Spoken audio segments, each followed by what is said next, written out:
G'day. Today we've got Luke and obviously my co-host John. We're here to speak about an amazing project. It's called Project Norden VC. So just love to introduce you today, Luke, to our audience. We're live here across YouTube, Spotify, iTunes, all those kind of things. So it's just a great way of being able to connect with veterans in our wider community. And we just love to be able to promote what you're doing, Luke. So can you... well, first of all, John, welcome. Thanks, Steve. It's great to have a chance to speak to you, Luke, and especially just to get a bit of background to start with about your veteran history and what sort of service you did. Yeah, so thanks, guys. Really appreciate the opportunity to promote what we're doing. Yeah, so I joined back in 1994, pretty much straight out of school. And by 1996, I was in 3RAR. Like, you talk to contemporary veterans and they call that, oh, you were there in the dark days in 3RAR. It was pretty wild. And yeah, it was pretty wild. You know, lots of, pay Thursday. There'd be brawls everywhere at the boozer and all sorts of stuff going on. And, there was a lot of, corporal punishment was still, with the corporals. I wonder if it was a better time than what we've got, where everything was just a little bit more raw. I mean, I bet you, John, you had similar sort of experiences, serving in the 80s and that kind of thing as well. But yeah, I wonder if it's that edge that we've always needed, as a military, to be a little bit more rough and ready like that. But yeah, definitely, I'm sure you got some stories to tell. Yeah. Well, look, in the first couple of months, my section commander, I got a little bit ahead of myself, and kind of spoke out of school, and that was corrected by a headbutt. So yeah. A headbutt, yeah, and that's just how it went. So you didn't talk out of school. You learnt your place and you worked your way. Until you had it was all about reputation, and you just worked hard. You're para-qualified at the time as well? Yeah. So did the para course, which is a couple of weeks down in Nowra, or maybe 3 weeks in Nowra. And you do, I think it was about 13 jumps all up to qualify. And then you do recertification jumps a couple of times a year, where you'll jump 2 or 3 times, and then we'd jump on nearly every exercise. We'd go in a week early, jump in, do the 15-kilometre, insertion in the middle of the night, stomp in, and then do an assault on an airfield, secure it, and then the exercise would start. 1 and 2 hour. Then 1 and 2 hour would fly in, and we'd kick on from there. I was about to say the rest of the army then drive in by trucks. yeah, that's right. Yeah. So you always started off the exercise, sort of a week early, and you were half cooked by the time the exercise even started. But that was good. Was really good time, and a lot of it was very doctrinal based training, larger scale sort of exercises, and lots of live firing, all that sort of stuff.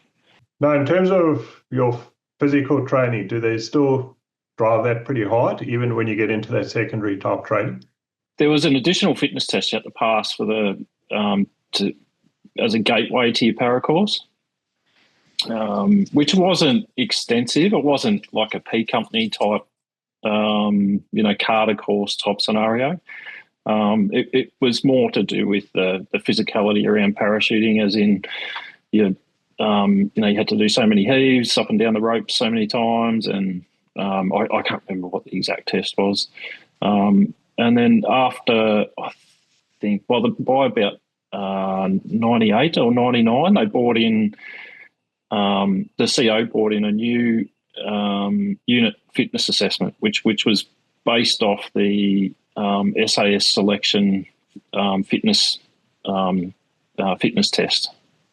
So it was a 3.2 webbing run. There was a 200-metre swim, a bunch of stuff. I can't remember exactly what it was, but it was half a day, and it was pretty hectic. And we lost, I think we lost about 20 guys from the battalion at the end of that first round of the new fitness assessment. And it really did lift the standard, and made every other infantry battalion hate us, because all of a sudden we're walking around saying, "Hey, we're elite," and in a way we were. We're just a different battalion because we had that great leveler that you have when you're in a plane. There's no rank. Everyone's the same, and everyone jumps out. Everyone lands, and then you set up your war fighting from there. And having that great leveler across all ranks, it kind of galvanised the unit. It was good. It was a good, really good battalion to be in at that time. And now, they changed from that to mechanised, and I think another iteration at this point now, I think they're changing again. So yeah, all that history and all of that, it's a bit of a shame actually. It was a shame for anyone serving to see that change, but that's the evolution of the military. Everything's always in constant change. So yeah, that's right. Do you keep in touch with any of those guys back there at 3RR from when you served? Yeah, I do. Yeah, keep in touch. We had a reunion up there last year in September, and that was unreal. There was probably 200 guys that I hadn't seen in quite a few years. Some I hadn't seen for maybe 2 or 3 years, and a lot of others I hadn't seen for 25 years. And no, it was unreal. They're really good. Really good to see a lot of those guys, and some of the guys that have kicked on. There's guys that are brigade RSMs and things like that now that are still kicking around and doing good things. And there's some guys that went the other way that have turned up and they've had a pretty rough journey and struggle with drug addiction and gambling addictions and things like that. And did you deploy at all during your service? Yeah, so I deployed on Inifet in '99 when that kicked off. Deployed there. That was for just under 6 months, which was a really, I guess, unique deployment in that we deployed as a battalion, and we deployed. It was us and 2RER, and when we arrived, it was basically a clearing operation to secure a country. So we did it in a conventional way that we moved through the country and we cleared villages, towns, and we moved. We were doing company level air mobile operations where we had 11 or 12 Black Hawks in the air. Moved to a village, clear that out, all that sort of stuff, and it was really good stuff, and it validated everything we'd been training for. We turned up there and all of a sudden we were doing these big clearing operations and all that sort of stuff. And that was really good. Did you do a few subject courses while you were serving? Did you go up the ranks there? Yeah, so that I did that Inifet trip I did as a private. Yep. Then in 2002 I went back to Timor as a Lance Corporal. Right. And then after the 2002 deployment, I came back and kind of reassessed and was kind of looking to start a family and wasn't sure about having kids and going away and all that side of it. So discharged, pulled the pin, and went to the sort of had a 2 or 3 year break, and then went to the reserve unit. Started off in Holsworthy as a reservist, and then moved up to Newcastle and was promoted to corporal there, and was there for a good few years. Did more promotion courses, was a sergeant there. Did another trip as a reservist on Op Resolute off the northern waters of Australia, which was, when you spend your whole career training as infantry, all of a sudden we were in a tri-service environment where we'd have sections with a mix of all sorts of Army, Navy and Air Force as well. All living on the one boat together. All in the same section, all on the one boat and all working together, doing the boarding operations and all that sort of stuff. That was good. Very interesting deployment. Down the track a little in 2015, deployed, got offered a spot with 8-9 RAR to a deployment to Iraq on Operation Okra was called. So we were deployed to Taji I was part of the Force Protection Company. Initially, I was put on that deployment as an ops sergeant. So I was going to spend 6 months in the TOC, or Tactical Operations Centre, sort of being the link between the infantry to the command centre. Yeah, just doing shift work. Yeah, just doing shift work. Computer and a radio. I was excited about being deployed to Iraq, but I wasn't excited about staring at a laptop for 6 months. But yeah. I was quite fortunate. Day one, I got into the country. The OC approached me and said, "Hey, we're a team short. We need you to. Can you take I'll give you a couple of sections, and you can take them out on task every day." I was like, "Yep, sold." So body armor back on. Let's go. Yeah, body armor, helmet. Let's rock and roll. So that was really good and extremely busy.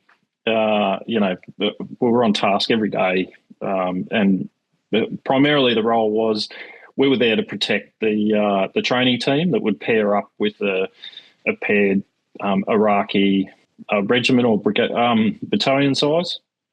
They would team up with and run some training to a point, and then they'd mentor them through some sort of activity, and kind of follow them around and give them some guidance. So I mean, we didn't. Our role wasn't to be involved in warfighting. Our role was to protect those training team assets, and if anything happened, protect them, and then pull back to the base type thing. Which in itself was frustrating, particularly when something was happening in the background, and you've spent 20 years training towards getting involved in that action, and it's an unnatural thing to kind of pull back from that and run away from it, in a manner of speaking. But and when did you finally finish up with defence then? So I finished up. I did a few more years after that. And then I did the ASWOX program, essentially changed across to the officer stream, and went through that process that took about 12 months, and then was commissioned as a captain, and spent the last couple of years with the New South Wales University Regiment, and a bit with Sydney University Regiment, basically running training. And through the recruits through to qualified soldiers through the training continuum, just managing that process, and then pulled the pin around, I think it was 2023. No, it was about 2020. It was mid-COVID. COVID time, yeah. Mid-COVID, I pulled the pin, and and by then I was in the police. So I joined the police in 2017. Joined New South Wales Police. Went through the academy down in Goulburn. Spent 4 months there, and then was posted to Armidale Station initially. Then went across to Tenterfield Police Station, and then the last station I was at Nimbin, just down the road here. And that was interesting in itself, because it's a paramilitary environment, the police. So it has a military-esque element to it, but it's not military. It's not the same sort of structure and that sort of stuff. Do you think that when you served in the police force, when you're saying you went to this station, Armidale, Tenterfield, moving around? Yeah.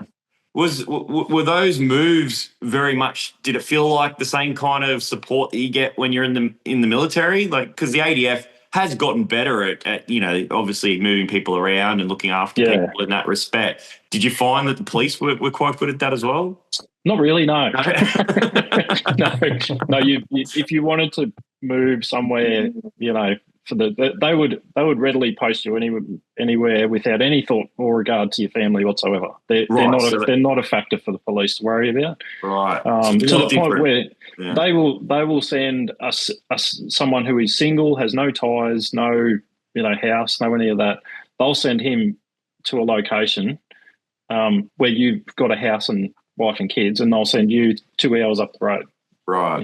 It's just look, in a manner of speaking, it's still got a bit of boys' club about it, where there's certain people, they'll bend the rules for certain people but not others, and all that sort of stuff. So yeah, it's certainly challenging as far as locations and things like that. And saying that, some guys are lucky and they get posted to where they want to go, and they'll stay there for 20 odd years and spend their whole career there. That's it. Yeah. And which being from my background in the army generally, where you have that 3-year cycle of postings, that works. It keeps you fresh. It keeps you moving forward with your career and all that sort of stuff. Whereas if you're in the same place for 20 years doing the same job with the same people, arresting the same people and all that sort of stuff, you definitely stagnate. Yeah, it's certainly an interesting job. And I specifically remember I was probably on the job maybe 3 or 4 weeks, and I quickly realised that this was a brilliant job. Like, it was great. You were doing some amazing things. You were literally saving people's lives, and then they'd come and hug you, and their family would come around, and it was just amazing. But it was also really challenging. There's a real dark side to the job as well, that you're dealing with a lot of death and destruction and horrible things, And I think that obviously is a great segue for us to start discussing what you're doing now, because I know that what you're doing, you go on your website and you look at it's really specifically targeting military and the police veterans that you're talking about, or even probably, I guess you're not targeting just veterans, you're targeting anyone that wants to come and be supported in what you're doing. But I'm pretty excited. This is obviously I love the history, because we could sit there and talk about, service and things forever. But John and I, what we're trying to do is obviously promote what you're doing now as well. But that's the mandate that we've got for this Veterans Catch-Up is we're so excited to have you here, because we want to promote what you're about now. So lead us into that, Luke. Yeah, righto. So we get to the end of the police journey, and around the same time, I'd exited the ADF, and I had, went through the journey with DVA and that sort of process, and that is quite challenging. And you can see why a lot of guys struggle around that process, and it takes quite a while, and it's all that sort of stuff. And I went through the advocates with the local RSL, and had some really good support. Exiting the police is a completely different beast again. After leaving with all that trauma, it gets worse. For the first few months you're off, it gets really bad. That until you start reaching out and connecting with people and start that healing process with a lot of the trauma. And there's no help. There's no advocates. There's no RSLs. There's no anything. You're quite isolated. So after going through both those journeys, I was, looking for a way to draw all those people in. There's all these veterans and police officers that are, kind of isolated with their, mental health issues and all that sort of stuff, to get them together, because that was one thing I started to do. I went to I mentioned it before, the 25-year reunion. Yep. I went to that reunion, and I was midway through the leaving the police process, and I was struggling quite heavily, with a lot of things. And when I went there, I walked away from it and went, these are some of the greatest humans on this earth. They're just legends. They're just the greatest group of people that you could meet. And it was if, we continued on conversations that were having 25 years ago, as if it was yesterday. Yeah. It was just it helped my journey to heal so much more. And all of a sudden I'd reconnected with a lot of people, and, keep in touch with people, catching up with people. And it was just amazing. And I did some travel over to Europe as well. And I've always had an interest in military history side of it, and went to Villers-Bretonneux Memorial there. And, my girls know that I've always had an interest in military history, and I was talking it up all the way there. And I walked to the front, walked up the steps, looked around, and I couldn't speak. And I teared up. It was quite emotional. It was incredibly emotional to be there and on the same ground that Australians were at over 100 years ago. And here they are. Here's John McCulloch and all these guys, and just really unbelievable. And that helped me a hell of a lot coming back from that. And I kind of, the idea was I put these two together, and I thought, we need to be where these veterans are in the ground, and we can get groups of veterans and go and look after these guys. So that's what started it off. Yeah. So I was catching up with a mate of mine was catching up with coffee. He was 3 RER as well. He was after my time, so I didn't actually know him then, but he was in 8-9 RER when I went to Iraq, and got to know him then, and then hadn't seen him after that trip. And I was in Tweed Heads police station one day, and here he is sitting at a computer in a police uniform. So it was just bizarre. So we'd been catching up for coffee and sort of scooping in a few other guys that that we knew locally, and none of those guys really had much to do with RSLs. They were kind of just off on their own type thing. So we're kind of scooping them in a bit.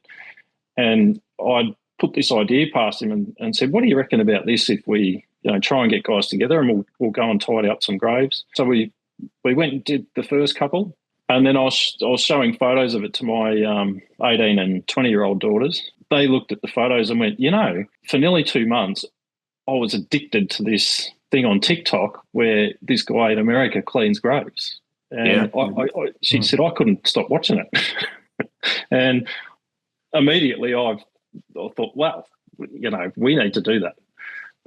So we went back and started time-lapsing and video recording the cleans. And then I'd come back and I'd do it sort of put together a bit of a story of their background off just their records off National Archives. And there's a few different digitised records that are online that you can readily access, and unit histories as well. You just cross-reference those, and you can fairly easily piece together their journey of where they were and what they did. And every now and again you come across some really funny stories as well. And some of them were on their record. Yeah, that was one of the ones I loved. Was there was that one soldier, and I think he'd served, and then he went AWOL, and then they put him into detention for 7 months or 7 weeks or whatever it was. Then he comes out of it, commits the same crime, back into detention. Yeah, that's right. Yeah, just an Aussie larrikin, really. Yeah, that's right. And all the while he's he'd get released out of jail and then get put in hospital with malaria. And then within 3 days of that, he'd go AWOL from the hospital, and just really interesting stuff. And that's real. Like that's the Anzac story. That's what they did. And we've got those stories. There's not many soldiers you'll speak to that have a clean record. Nearly all of them have been in trouble for being cheeky of some description at some point. Or committed some crime and got away with it. Yeah, that as well, definitely. Yeah. So, Luke, how did you get your name? What's Project Norden mean? How did you?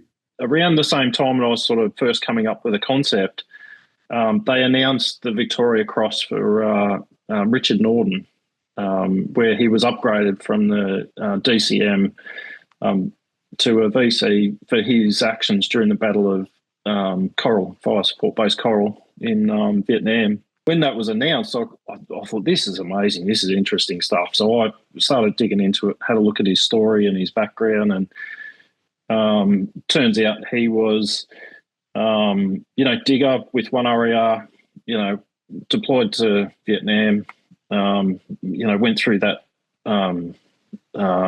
wild battle that they had at Fire Support Base Coral. It was pretty harrowing stuff that happened there. They got overran and all that sort of stuff, and unreal stuff that he did during that battle. Fought to the point where he was picking up, the Chinese weapons off the ground and using them because he'd run out of ammo and all this sort of stuff. I always had a strong interest in the that in that particular battle, there was, when I first turned up to 3RAR, and I was in the DFSW platoon after a couple of years, and the storeman for the DFSW platoon was a fellow named Bill Richards, or it's Frederick Richards, but he goes by Bill, and he was at Coral. He was in I think Alpha Company 1RAR that got overran, and you could tell he was quite traumatized because it was kind of part of your hazing into the unit that you go up to Bill after he's had about 10 VBs and 10 Camel cigarettes, and ask him about Coral. What happened to Coral? That was your hazing, and you'd go up there, and by this time Bill was half cut and he could barely speak, and he'd be saying to you, "Oh, VC, kill him," you know. And you could barely. You're trying to follow this story he's trying to talk about, but yeah, he was one of the machine gunners in the section, and fired all his ammo, ran out, and started having to fire automatic SLRs and stuff like that, and yeah, it was pretty wild stuff. And hence, I was always interested in it. And then when I started looking at Richard Norden, I realised he'd joined the police when he got back. So he got back from that, back into normal life. Married, couple of kids, joined the police in ACT.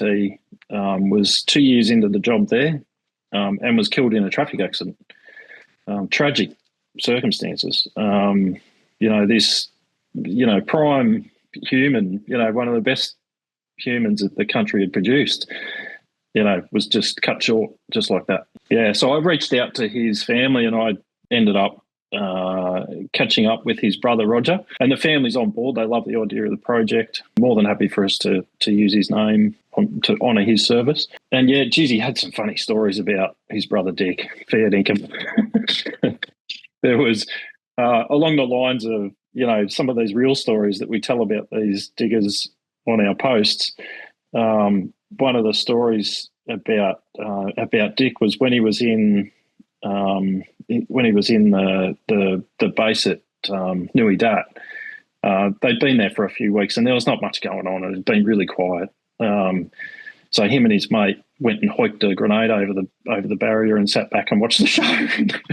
All these people are running around thinking they got mortared and stuff like that. And he said there's another him and a couple of mates used to go up near the fuel depot, and they'd sit off there, a few hundred metres off into the bush, and then people would come in of a night time and they'd fill up, and they'd shoot the light out.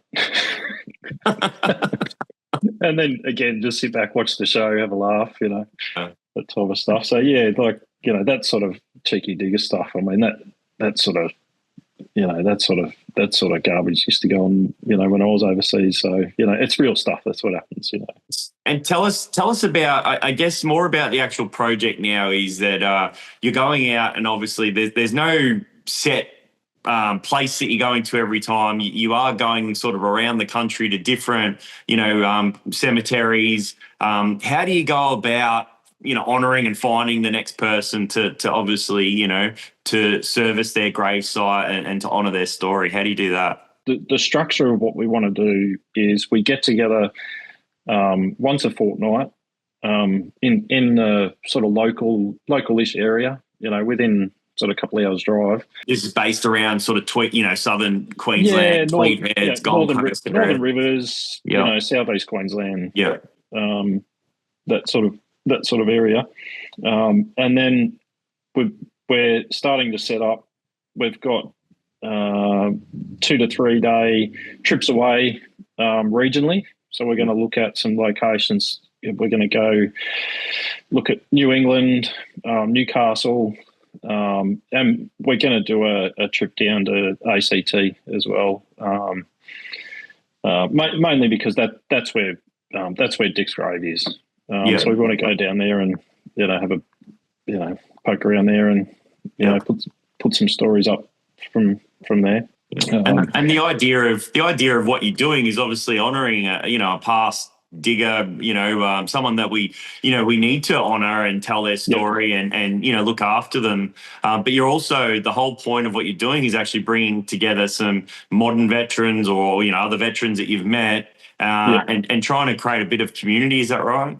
Yeah, definitely. And a lot of the guys that we're kind of trying to target to get in are the guys that aren't necessarily the guys that go to RSLs. They're not necessarily members. They're kind of on their own a bit. And it's the idea is it just helps give them purpose. And build that connection through their service and with like-minded people that have been through the same sort of stuff, and which is easy to relate to. The police military connections. It's an easy connection to make. There's guys go through a lot of the same sort of stuff. Different jobs and that type of thing, but the connection's easily made. And you do have plans eventually to do some overseas trips as well, I'd imagine. We do, and those plans are firming up by the day. Wow. I've managed to get a good connection with the manager of the volunteer program in the UK for Commonwealth War Graves Commission, and we're starting to work towards setting the platform so that we can do a trip to the UK and do some work as part of their volunteer program. And it's important to note you guys are not for profit. Obviously, at this point, you're not. It's a not for profit organisation that's trying to do good things for both, the modern veteran, obviously honouring our past veterans. What's the kind of future support you're probably going to need to be able to grow and obviously, establish yourselves that next step? The funding is the key, because we're not for profit. We're a charity. We're not generating any money. We're purely relying on grants. Sponsorship, partnership, that type of scenario with there's government grants there that are a good fit for our program.